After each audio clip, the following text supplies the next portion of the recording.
राजा बलि और माता लक्ष्मी माँ ने शुरू की भाई बहनों के त्योहार राखी की परंपरा। पुराणों के अनुसार प्रहलाद के पौत्र राजा बलि भगवान विष्णु के अनन्य भक्त थे। जब भगवान विष्णु ने वामनावतार में 3 पग से पूरी पृथ्वी और आकाश को नाप लिया था, तब राजा बलि ने भगवान से याचना की, अब तो मेरा सब कुछ चला ही गया है, प्रभु आप मेरी विनती स्वीकारें। अपना तीसरा पग मेरे सिर पर रख दें। प्रसन्न होकर जब भगवान ने वरदान मांगने के लिए कहा तो राजा बलि बोले, हे प्रभु आप मेरे साथ पाताल में चलकर रहें। भगवान ने राजा बलि की बात मान ली और बैकुंठ छोड़कर पाताल चले गए।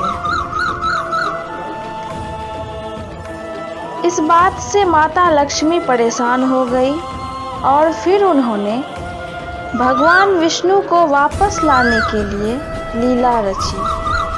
माता लक्ष्मी वृद्ध महिला बनकर राजा बलि के दरबार में आई और राजा बलि ने देवी लक्ष्मी की दीन अवस्था देखकर उन्हें बहन बना लिया। देवी लक्ष्मी ने राजा बलि को रक्षा सूत्र बांधा। बदले में राजा बलि ने देवी लक्ष्मी की मांग पर भगवान विष्णु को पाताल लोक से विदा कर दिया। इस घटना के बाद से राखी भाई बहन के त्योहार के रूप में मनाया जाने लगा।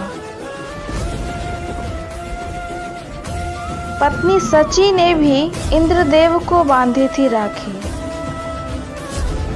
भविष्य पुराण में एक कथा का वर्णन है कि वृत्रासुर से युद्ध से पहले देवराज इंद्र की रक्षा के लिए इंद्राणी सची ने अपने तपोबल से एक रक्षा सूत्र तैयार किया था।